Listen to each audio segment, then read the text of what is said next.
Salut les motards! Aujourd'hui, on est en Italie pour l'essai d'une toute nouvelle Multistrada V4S, la version Grand Tour. Ça va pas être un modèle très différent de la version qu'on connaît déjà. On a ici le système de rangement du smartphone qui est alimenté et qui dispose désormais d'un ventilateur pour rafraîchir cet espace et éviter la surchauffe de votre smartphone. Donc ça, c'est une des upgrades de la V4S. Et la Grand Tour, elle va apporter en plus les valises, les feux additionnels et le système d'ouverture du réservoir sans clé. Voici, la machine est entièrement sans clé, évidemment, à part pour les valises. Ça, vous avez toujours besoin de l'ustensile. Autrement, cette Multistrada V4S Grand Tour, on reconduit tout ce qu'était la V4S, à savoir le même châssis, donc avec le cadre coque en aluminium, un treillis acier boulonné dessus. L'ensemble vient se poser sur le superbe V4 de 1158 cm3 à vilebrequin contra-rotatif, ce qui permet de contrer l'effet gyroscopique des roues et qui amène beaucoup de maniabilité, on en reparlera. Pas de système desmodromique sur ce V4. Cette version Gran Turismo fait appel à une distribution plus classique, donc sans courroie. Le moteur développe toujours 170 chevaux à 10 500 tours et 125 Nm de couple. Évidemment, cette artillerie est pilotée par une électronique très étendue. On va tout d'abord avoir 4 profils de conduite, urban, enduro, sport et touring, qui vont ajuster les différentes assistances, et il y en a énormément sur cette machine, à savoir le contrôle du wheeling, l'anti-patinage évidemment, le contrôle du frein moteur, le quick shifter qui est de série évidemment sur cette Multistrada, également l'éclairage en virage, tout ceci régi par une centrale inertielle, que vous en avez un peu l'habitude, qui vient prendre en compte la position de la moto à chaque instant pour ajuster l'ensemble de ses paramètres. On a également les suspensions qui vont être régies par les différents profils de pilotage. Et puis évidemment, vous pourrez personnaliser entièrement toute la machine, à savoir dans le mode sport, vous pouvez mettre des suspensions souples, faire varier l'anti-wheeling à souhait, etc. Et vous faire en fait plusieurs modes. En fait, chaque mode peut être totalement affiné selon vos propres souhaits et ce que vous préférez. Niveau géométrie, c'est évidemment celle de la Multistrada V4S, un angle de colonne de 24,5 degrés, une chasse de 102,5 mm et un empattement de 1567 mm. Donc des valeurs qui ne changent absolument pas sur cette machine. Pour les suspensions, une fourche avant inversée de 50 mm, Marzocchi, entièrement donc géré par électronique, débattement 170 mm, ce sera 180 à l'arrière pour un amortisseur du même fabricant, et là aussi entièrement piloté par l'électronique, avec une fonction minimum preload qui permet, pour ceux qui ont des problèmes d'accessibilité à la machine, de pouvoir monter plus facilement dessus ou de pouvoir en descendre plus facilement également, puisqu'en appuyant sur le bouton un peu longtemps, on peut réduire cette précharge au minimum, ce qui abaisse la moto.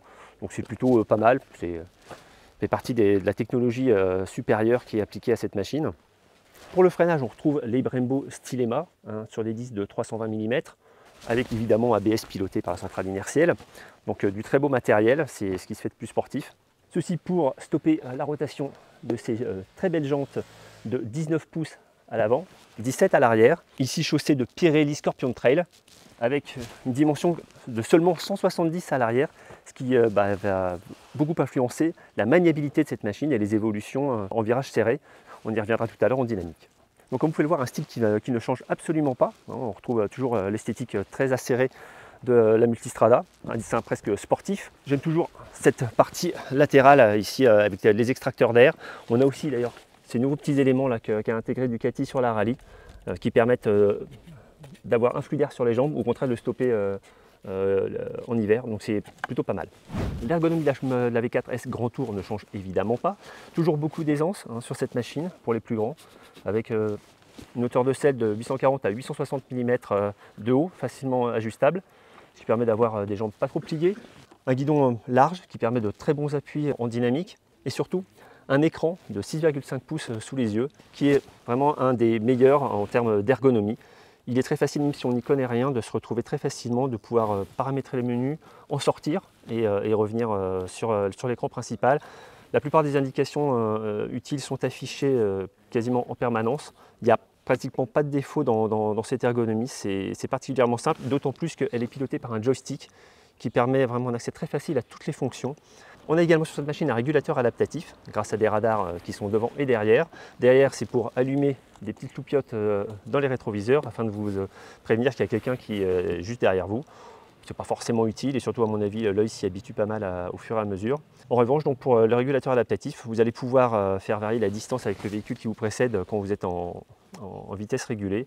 On aimerait bien pouvoir le déconnecter, ce radar, pour avoir un régulateur classique parfois. Mais globalement, ça fait plutôt pas mal le job. Autre très bon point de cette machine, ça va être la protection apportée par à la fois les carénages et la bulle, qui est certainement une des meilleures de tous les trails, voire de toutes les routières. En termes de fonctionnement, vous voyez, c'est hyper simple, quelle que soit l'allure, c'est très facile de l'ajuster. Également la finition, tous les plastiques, tous les éléments sont parfaitement ajustés. Ce que j'apprécie aussi, c'est le montant des rétroviseurs en aluminium. Voilà, ça fait partie d'une qualité perçue qui est vraiment assez élevée. Également, on a une connexion ici 12 volts près de l'écran. Donc pas mal d'attentions qui sont très utiles aux voyageurs. Petit regret quand même, comme l'échappement est assez haut sur cette machine, on a une valise ici qui est pas mal amputée en termes de volume. Donc on ne mesura pas grand chose dans la valise de droite. Au contraire, la valise de gauche loge même un intégral. Donc c'est plutôt bien vu. Voilà pour la prise en main statique de la moto. Maintenant, ce que je vous propose, c'est d'aller voir ce que donne cette version Grand Tour en dynamique. C'est parti. Alors sans surprise, on retrouve au guidon de cette Multistrada V4 Grand Tour toutes les qualités de la V4S, puisqu'elle est donc basée sur cette déclinaison du trail Ducati. Et c'est immédiatement l'ergonomie qu'on apprécie au guidon de cette machine. On a beaucoup d'aisance pour tous les gabarits, puisqu'on apprécie beaucoup également dans ces évolutions assez lentes, c'est la disponibilité du V4.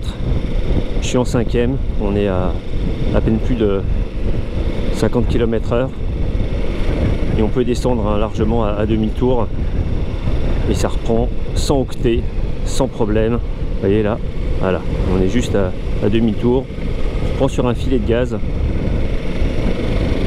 ce qui est quand même assez improbable pour une telle mécanique qui de plus est assez sportive dans son fonctionnement. Donc vraiment beaucoup de douceur et d'équilibre. C'est une machine qui se laisse oublier au profit du voyage. Et ça commence déjà dans ces évolutions urbaines, périurbaines. Un environnement urbain, moi ce que j'apprécie beaucoup, ça va être aussi l'absence de vibration. On a toujours ce moteur V4 qui reprend très bas dans les tours. Voilà, très grand équilibre de partie cycle. Vous voyez, à 3 km/h. Ouais, c'est assez remarquable. Des commandes très douces, que ce soit l'embrayage, les commandes au pied, le freinage en ville est très progressif également. Ouais, c'est une moto qui se dirige au regard. Avec l'avantage en plus de ne pas être trop bruyant en ville. Et là on a la désactivation des cylindres arrière, donc une moto qui chauffe moins, qui consomme moins également.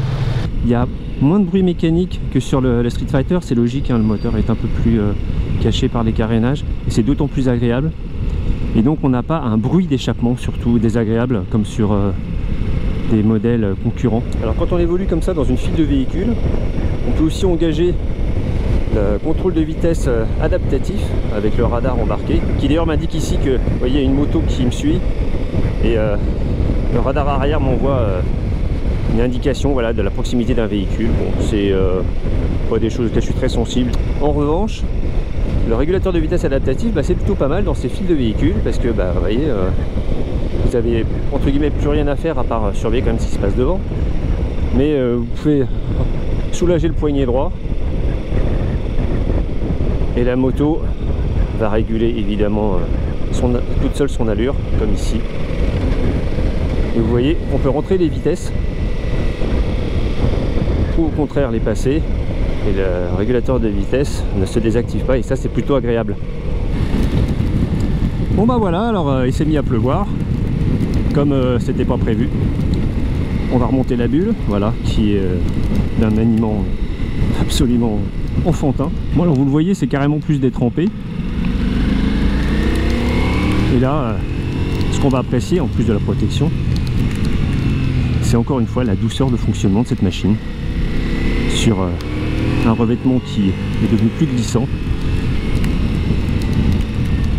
Et la docilité du trail Ducati, c'est vraiment bienvenu pour contribuer toujours à la sérénité du voyage. La prise des freins est toujours très progressive, on n'a aucune violence.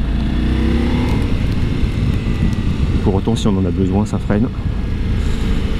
Le grip des pneus est sans reproche. Alors, vous voyez là, ça reprend à 2500, on a à peine demi-tour, hein, à peine plus de demi-tour à très basse vitesse. On a un 4 cylindres qui est très conciliant et avec toutefois une excellente allonge. Alors vous pouvez commencer à entendre la voix de la Multistrada s'élever davantage quand on réaccélère. Voilà, c'est vraiment le bruit de boîte à air, sonorité très particulière, un grondement. Bon, on va quand même repasser la 2 là parce que c'est une bonne épingle. Et tout ça au quick shifter, toujours excellent. La précision de guidage de cette moto est vraiment réjouissante. L'équilibre est tout à fait remarquable. On monte et on descend les rapports du bout de la botte. Il y a suffisamment de frein moteur. Un petit peu de frein arrière qui est excellent aussi en termes de ressenti, qui permet vraiment d'asseoir la machine en courbe. Ouais, tout est naturel au guidon de cette Multistrada Grand Tour, comme de toute la gamme des trails Ducati. Et ça reste toujours un comportement un petit peu sportif. On sent que on peut l'emmener au repose-pied et que si on veut vraiment adopter un rythme plus engagé, ça se fait sans problème. Un bitume qui est fripé, voire carrément enfoncé à certains endroits. Dont on se rend compte, c'est les qualités d'amortissement aussi de la Ducati Multistrada Grand Tour. On a un très grand confort au guidon de cette machine. Et clairement, tout ça participe à la qualité des évolutions de la machine, associée aux assises épaisses. La Grand Tour compose vraiment une très bonne routière. Rappelons que les sièges sont chauffants également. Ouais, là ça sonne pas mal. C'est parfaitement amorti par le système Skyhook qui équipe cette Ducati. Ça fonctionne très bien, on n'a pas de variation intempestive dans les comportements de la fourche notamment. Et l'ensemble est hyper homogène, très bien accordé et prédictif surtout. On n'est pas surpris par la réaction de la machine à aucun moment. Et là encore, c'est l'électronique Ducati. Donc vous l'aurez compris, une Ducati Multistrada V4S Grand Tour qui évidemment ne change rien dans cette évolution aux qualités de la V4S. On a une machine très performante, très facile à emmener, remarquablement équilibrée, avec un V4 qui, moi je le trouve particulièrement docile, très peu de vibrations. Ça s'emmène même bas dans les tours, ça reprend très facilement. On a un contrôle de l'injection qui est vraiment millimétré. Ça permet de passer en épingle, en première, sans à-coups. Toujours une machine vraiment très polyvalente, très efficace, sportive si l'on veut, au contraire vraiment beaucoup plus GT. Beaucoup de confort également pour son pilote, on est très bien assis même au long cours, une très bonne protection. Idem pour le passager, j'en ai fait l'expérience tout à l'heure. On est très bien positionné, on a une très bonne prise de ses poignets qui sont là aussi ergonomiques, c'est confortable, on n'a pas d'angles qui viennent gêner la prise en main. On pourra regretter peut-être que les valises ne soient pas un petit peu plus reculées, ça aurait une aisance supplémentaire à l'accompagnant. Voilà, mais globalement, c'est toujours une machine extraordinaire, superlative et aussi superlative en prix, hélas, puisqu'on est ici à 27 790 €, à comparer avec le prix de la V4S standard, qui est lui de 24 290 €. Donc il y a quand même un surcroît de plus de 3 000 € sur cette machine. Et Ducati, néanmoins, nous affirme que c'est un gain de 700 € par rapport aux équipements qu'on pourrait appliquer à la V4S pour obtenir la version Grand Tour. C'est quand même une somme très élevée, même par rapport à la concurrence qui va être la BMW, évidemment 1250 GS, bientôt 1300 d'ailleurs. On est sur une machine donc très haut de gamme, qui fait payer très cher ses qualités. On pourra également lui opposer une routière un peu typée trail dans ce genre, la Yamaha Tracer 9 GT+, qui elle aussi est équipée d'un radar, mais qui n'a pas les mêmes capacités moteurs évidemment, et le même niveau de prestation. Là aussi, ça fait quand même une belle différence. Dernier avantage de cette Ducati, elle est garantie 4 ans. Le grand avantage, c'est qu'on va avoir des révisions qui sont certes faites tous les 15 000 pour les révisions classiques, mais le jeu aux soupapes est désormais fait tous les 60 000 km, ce qui quand même réduit largement la facture d'entretien. Voilà ce qu'on pouvait vous dire à l'issue de cette première prise en main de cette version Grand Tour. Le chat m'aime bien. Machine toujours convaincante, vraiment équilibrée, performante. On vous en dit évidemment bien davantage sur l'essai en ligne sur le repairdelmotard.com. Vous vous abonnez à la chaîne YouTube et moi je vous retrouve très bientôt pour un nouvel essai. Ciao!